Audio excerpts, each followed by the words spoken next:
Olá, meu amigo e minha amiga, sejam bem-vindos ao nosso Portal do José, hoje trazendo notícias muito importantes e interessantes, nesse instante em que todos os analistas aqui no Brasil, que acompanham a realidade política e econômica do nosso país, estão projetando transformações muito significativas. E elas podem até acontecer a partir desse mês de dezembro, com o retorno do presidente Lula às suas atividades presidenciais. Para nós aqui que estamos nas redes sociais, um fato que já começa a ser desenhado é uma mudança na estrutura de comunicação do governo Lula. E isso vai propiciar que as pautas que nós debatemos aqui todos os dias sofram uma modificação radical, porque nós deixaremos de ter uma participação reativa às pautas da extrema-direita, às insanidades, aquilo que o mercado e os grandes veículos de comunicação jogam todos os dias para o debate público, por uma pauta direcionada ali por atividades, comportamentos e iniciativas do governo federal. Bom, isso é uma parte. A outra parte está direcionada a transformações no campo da economia, que ontem deram um sinal que está causando alguma confusão, porque nós teremos, a partir de janeiro, um Banco Central tendo 9 membros, em que 7 foram indicados pelo governo Lula.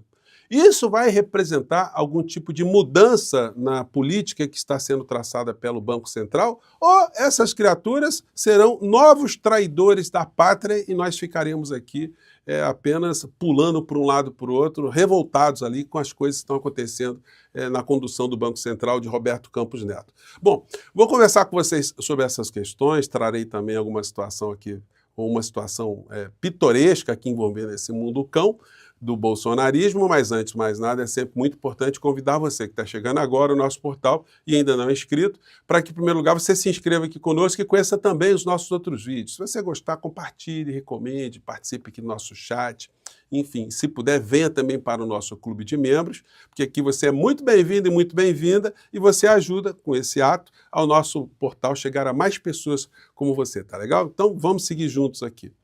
Gente, começando aqui com a saúde do presidente da República. Lula está neurologicamente perfeito e deve ter alta segunda ou terça-feira, diz a equipe médica. Gente, qualquer presidente de qualquer nação que sofra algum tipo de procedimento chama a atenção da sociedade de um modo geral. E se a intervenção cirúrgica é numa área sensível, como a cabeça, aí gera mais preocupações. No entanto, gente, a gente tem que fazer uma separação muito grande do que está acontecendo. Uma coisa é uma pessoa sofrer uma intervenção no cérebro. Outra coisa é a pessoa sofrer uma intervenção no crânio. São duas coisas completamente diferentes, né? O nível de sensibilidade de uma intervenção cirúrgica muda completamente em função dessa informação científica, informação técnica, né? O cérebro do presidente da República não foi atingido com esse processo todo aí que ele passou, e não um processo endógeno, vamos dizer assim, não é uma doença que ele teve, foi uma pancada e gera situações específicas da pancada. Então, ele vai voltar, não se está fazendo um espetáculo disso, como se fazia no tempo do Bolsonaro, que fazia aquela cena e se arrastava e mostrava, tadinho e tal, e tinha um monte de gente que caía nessa milonga, nessa coisa, desculpa a expressão, né? Escrota, que essa gente escrota fazia para engabelar as pessoas aqui no nosso país. Ontem eu comentei aqui com vocês que eu mandei um pedido para a Procuradoria-Geral da República para ter uma entrevista com o senhor Paulo Gonet, a gente fazer uma live aqui. É nada pessoal, não quero atacar o senhor Paulo Gonet, gente, quero fazer um papel jornalístico de cidadão.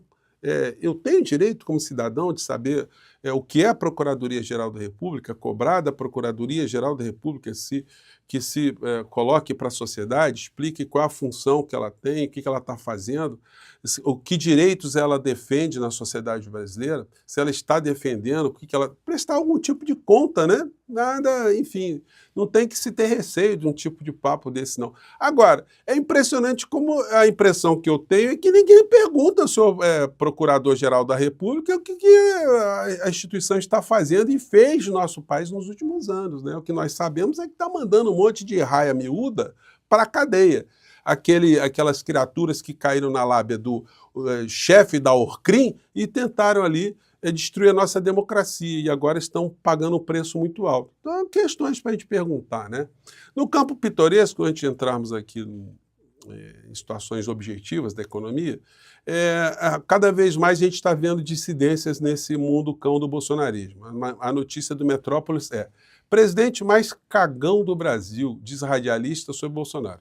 É um radialista muito popular em alguns segmentos da extrema-direita que está dizendo para a extrema-direita aquilo que nós já sabemos há muito tempo. O Bolsonaro é um covarde.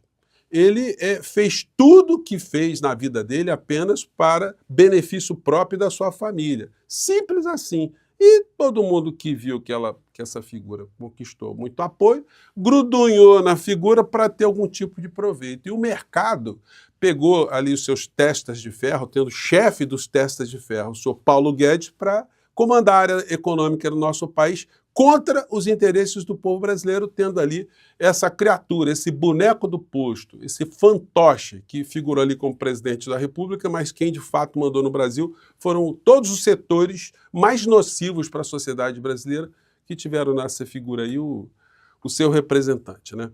Bom, Copom eleva a taxa Selic para 12,25%. Gente, eu li o comunicado do Copom, é um negócio bizarro. Eu separei aqui um trecho aqui para ler para vocês. Diz aqui em dado momento o pronunciamento deles, né? O PIB no terceiro trimestre registrou crescimento em um ano de 4%. 4%, hein? Era para a gente estar festejando, mas o Banco Central está tristinho que o Brasil cresceu 4%. Impulsionado por um forte aumento do consumo das famílias.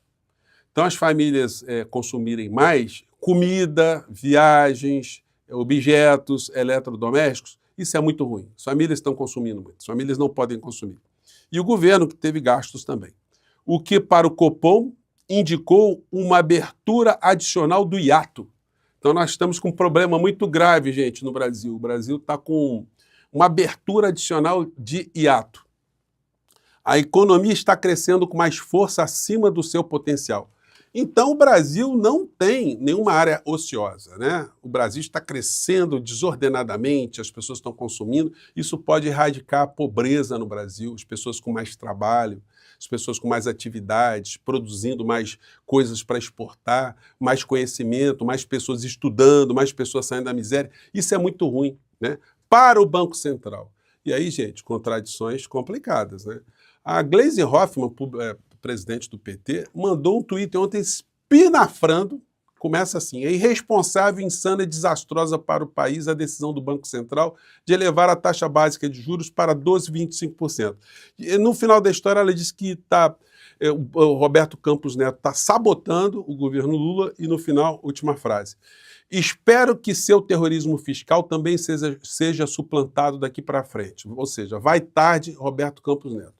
Só que agora, presidente Gleisi, nós temos uma situação complicada, porque dos 9 diretores do Banco Central, 7 foram indicados pelo governo Lula. E quem é que está indicando esses diretores para o presidente Lula? O Partido dos Trabalhadores, os partidos que formam a base do governo, estão ajudando a colocar alguns quadros dentro da direção do Banco Central, porque se vierem todos do mercado financeiro, nós não vamos ter alteração nenhuma.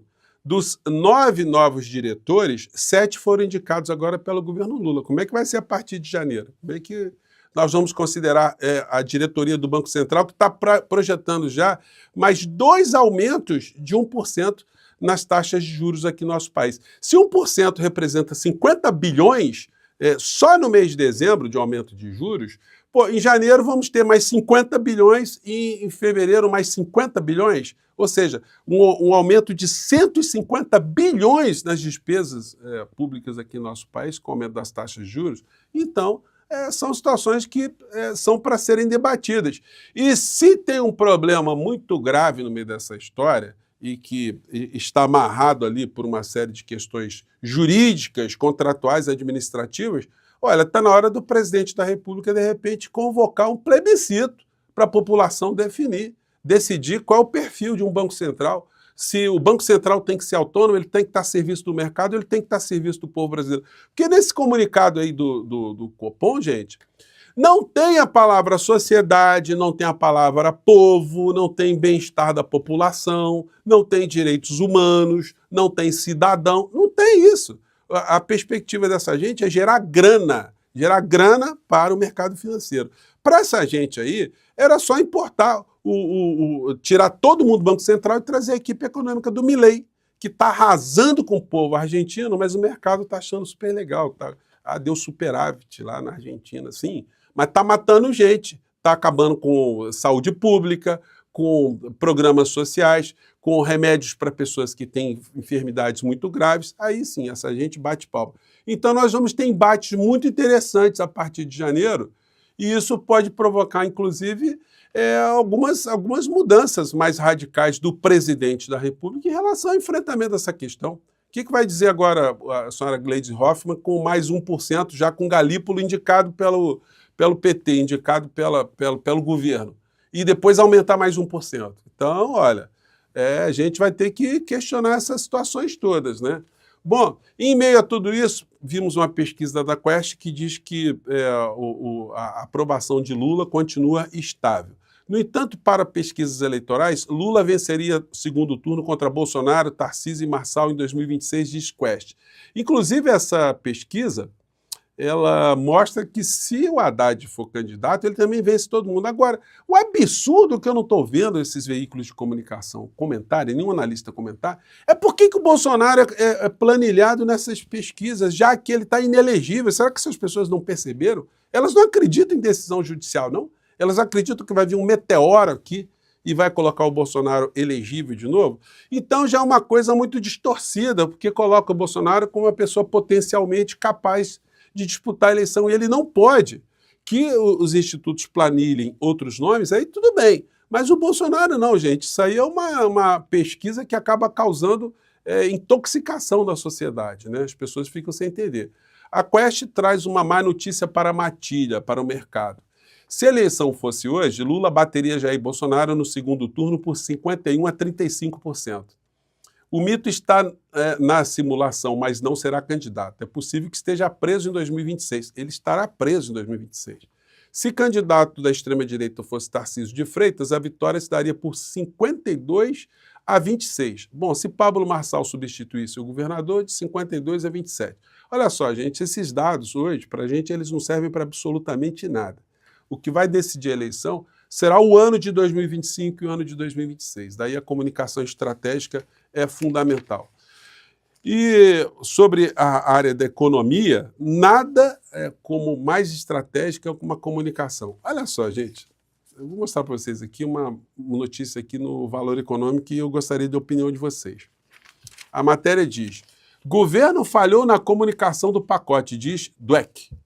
Eu pergunto para vocês, quem é essa senhora aqui? Essa senhora aqui é ministra do governo Lula. Ela está dizendo que não, a comunicação falhou no pacote. Eu pergunto para vocês, a comunicação está tão ruim que eu duvido que você saiba qual é o ministério dessa senhora, o nome dela completo.